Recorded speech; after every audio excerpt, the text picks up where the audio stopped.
राधिका बरसाने वारी की जय। राधे राधे। बैसाख महात्म्य के 13वें और 14वें अध्याय में राजा जनक मुनि श्रुतदेव जी से कहते हैं, मुनिवर, बैसाख मास के धर्म की प्रसिद्धि संसार में क्यों नहीं हुई?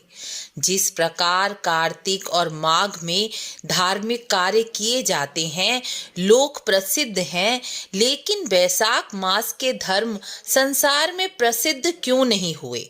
बैसाख मास में किए जाने वाले धार्मिक कार्य बहुत सरल हैं, आसानी से हो सकते हैं। इसमें स्नान करना भी बहुत अधिक परिश्रम वाला नहीं है। इसमें अधिक परिश्रम की आवश्यकता नहीं, ना अधिक धन की आवश्यकता है, और इनको करके भगवान विष्णु शीघ्र ही प्रसन्न हो जाते हैं। जो लोग ज्यादा पूजा पाठ नहीं करते या उन्हें पूजा पाठ करने में अधिक रुचि नहीं है, वह भी यदि बैसाख मास के यह धर्म के परोपकार के कार्य करें तो उन्हें बैसाख धर्म का पुण्य स्वतः ही प्राप्त हो जाता है और भगवान विष्णु की प्रसन्नता भी प्राप्त हो जाती है। बैसाख मास में यह धर्म के परोपकार कार्य करते हुए मनुष्य 4 पुरुषार्थों को भी प्राप्त कर सकता है। वेद पुराणों में भी बैसाख धर्म का वर्णन आता है। यह धर्म अनादि काल से चलता आ रहा है, लेकिन फिर भी यह सभी लोगों में प्रसिद्ध क्यों नहीं है? तब मुनि बोले, राजन, पृथ्वी पर रहने वाला प्रत्येक मनुष्य सांसारिक और भौतिक सुखों से ही आकर्षित होता है। मनुष्य संसार में पुत्र, पौत्र, पत्नी, भूमि, धन, संपत्ति की ही कामना करता है। माया और संसार के भोगों में फंसा हुआ मनुष्य केवल अपने निजी लाभ के लिए ही धार्मिक कार्य करता है। लेकिन वह मनुष्य विरले और भाग्यशाली ही होते हैं जो निस्वार्थ भाव से, परोपकार की भावना से भगवान की प्रीति के लिए यह धर्म कार्य करते हैं। यही परोपकार के कार्य करके भगवान विष्णु को प्रसन्न करते हैं।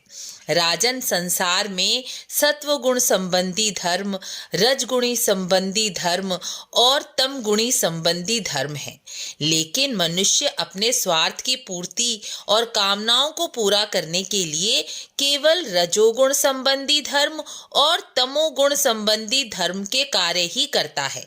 इसलिए संसार में रजोगुण और तमोगुण संबंधी धर्म के कार्य अधिक प्रसिद्ध हुए हैं।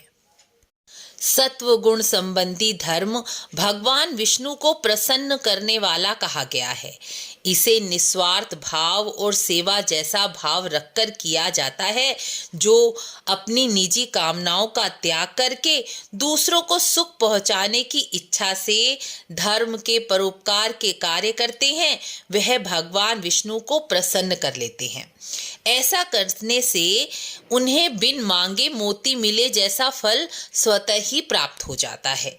भगवान विष्णु को प्रसन्न करके वह इस लोक में भी सुख भोगते हैं और मृत्यु के पश्चात भी विष्णु लोक में आनंद के साथ रहते हैं। बैसाख मास में अन्नदान, जलदान, वस्त्र, छाता, जूता, गर्मी से बचाने वाली वस्तुओं का दान, गर्मी से पीड़ित मनुष्यों को करना, पशु पक्षियों के लिए जल और भोजन की व्यवस्था करना, यह सब कर्म सात्विक कर्म कहे जाते हैं। इसमें पहले दूसरे का सुख और लाभ देखा जाता है, अर्थात निस्वार्थ भाव से कार्य किया जाता है, तो स्वतः ही भगवान प्रसन्न होकर करने वाले को भी सुख, वैभव और सभी कुछ दे देते हैं। लेकिन देव माया से मोहित मनुष्य इस रहस्य को नहीं जान पाता और अपनी कामनाओं की पूर्ति के लिए दूसरे प्रयास और उपाय करता रहता है, जिससे उसका पूरा जीवन इधर उधर भटकने में ही व्यतीत हो जाता है और अंत में भी किसी न किसी कामना का दुख मनाते हुए वह संसार से चला जाता है। इसलिए हमें चाहिए कि हम निस्वार्थ भावना से परोपकार के कार्य करके अपने आत्मबल को बढ़ाएं, भगवान को प्रसन्न करें। भगवान प्रसन्न हुए तो सभी कार्यों की सिद्धि स्वयं ही हो जाएगी और यह सब धर्म के कार्य करके मन को शांति भी तुरंत ही प्राप्त हो जाती है और आपके अंदर बैठी विष्णु रूपी आत्मा आपको अंदर से ही शांति और आनंद का अनुभव कराती है। बैसाख मास महात्म्य की वीडियो अधिक से अधिक शेयर करें ताकि सभी बैसाख महात्म्य का रहस्य और महत्व को जानकर अपना जीवन सार्थक बना सके। राधे राधे।